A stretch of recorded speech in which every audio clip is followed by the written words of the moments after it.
Nous sommes en 1990, à Beaufort, en Caroline du Sud. Beaufort est situé sur l'île de Port Royal Island, avec une population de presque 10 000 habitants. John et Carla Stevens habitent sur Broad Street.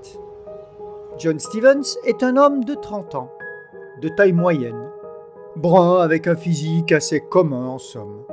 John travaille dans un magasin qui vend des articles de pêche.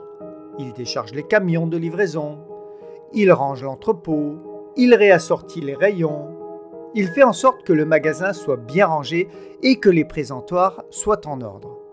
Un travail alimentaire, mais John Stevens ayant peu d'ambition, ce travail lui convient très bien. Carla Stevens est elle aussi une femme bien ordinaire. 27 ans, de taille assez moyenne, les cheveux bruns assez longs, elle ne travaille pas. En dépression depuis la fausse couche qu'elle a faite il y a de ça presque 1 an, elle reste à la maison. Il faut dire qu'avec les médicaments qu'elle prend, plus la dépression elle-même qui lui embrouille le cerveau et l'esprit, elle semble un peu déconnectée du monde qui l'entoure. De plus, ses mouvements sont assez lents, un peu comme ces pantins qui bougent tout seuls. Quand les piles de ceux-ci sont presque vides, les pantins bougent beaucoup plus lentement, car ils n'ont plus assez d'énergie. La dépression de Carla a vidé celle-ci de toute énergie. John et Carla se sont rencontrés à New York, d'où ils sont originaires. Habitant tous deux dans le même quartier de Manhattan, ils ont grandi ensemble et sont tombés amoureux à l'âge où les jeunes gens vivent leurs premiers amours. Pour John et Carla, le premier amour fut le bon. Ils se marièrent 3 ans plus tard et décidèrent de quitter les buildings de la grande ville pour s'installer dans une ville plus petite et moins anxiogène. C'est ainsi qu'ils arrivèrent à Beaufort et que leur bébé, qui ne verrait jamais le jour, fut conçu alors qu'ils fêtaient la joie d'être installés dans une petite maison charmante, dans une petite ville portuaire tout aussi charmante. Il est 6 heures du matin. John se lève comme tous les matins, se débarbouille, s'habille, avale un café et prend la route.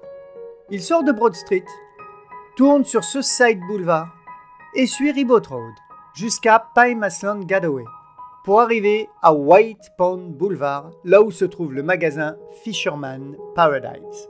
Il se gare sur le parking. Un collègue le salue. « Hey John, comment vas-tu » lui lance son collègue d'une voix enjouée. « Bien » répond John d'une voix un peu lasse. « Et comment va ta femme ?»« Elle dort » répond-il de la même voix lasse. La journée se passe sans problème. John fait son travail. Il mange un sandwich pris dans le distributeur à midi, puis rentre chez lui, vers les 16 heures. Il regarde sa femme allongée sur le lit. « Je vais préparer le repas, ma chérie. J'espère que tu pourras te lever pour manger, » dit-il de sa même voix lasse qui le caractérise. Mais il mange seul le soir. Il met son assiette dans l'évier et l'assiette de sa femme au frigo. Elle mangera peut-être demain, pense-t-il. Le lendemain, John sort se promener en début d'après-midi. C'est son jour de repos. Il sort donc faire quelques courses, boire un café au bar, se promener au marché local. Il croise quelques personnes qu'il connaît, à qui il répond que ça va et que sa femme dort quand on lui pose la question. Les gens savent que sa femme est en dépression et lui souhaitent un bon rétablissement. John esquisse alors un sourire de sympathie. Son visage est fatigué et inquiète les personnes qui le connaissent. Vers 18 heures, il rentre chez lui. La police est là. Des voisins ont appelé disant qu'une forte odeur se répandait et les prenait à la gorge quand ils passaient non loin. John ne voit pas de quoi il parle. Mais les policiers sentent une odeur et à leur demande, John ouvre sa porte et les invite à entrer. Les policiers regardent partout et alors qu'ils ouvrent la porte de la chambre, une odeur nauséabonde les prend à la gorge. Cela doit faire 2 semaines que le corps de Carla Stevens repose sur le lit. Et les chaleurs de l'été arrivant, le corps commence à se décomposer et émane des odeurs cadavériques assez fortes. John est emmené au poste. Il ne comprend pas pourquoi. Sa femme va peut-être se réveiller et si elle ne le voit pas, elle va s'inquiéter. John sera placé en hôpital psychiatrique jusqu'à la fin de sa vie. Ce n'est pas John qui a tué sa femme, contrairement à ce que l'on pourrait croire. Celle-ci s'est laissée mourir. John n'a pas remarqué que Carla se nourrissait trop peu et qu'elle prenait trop de médicaments.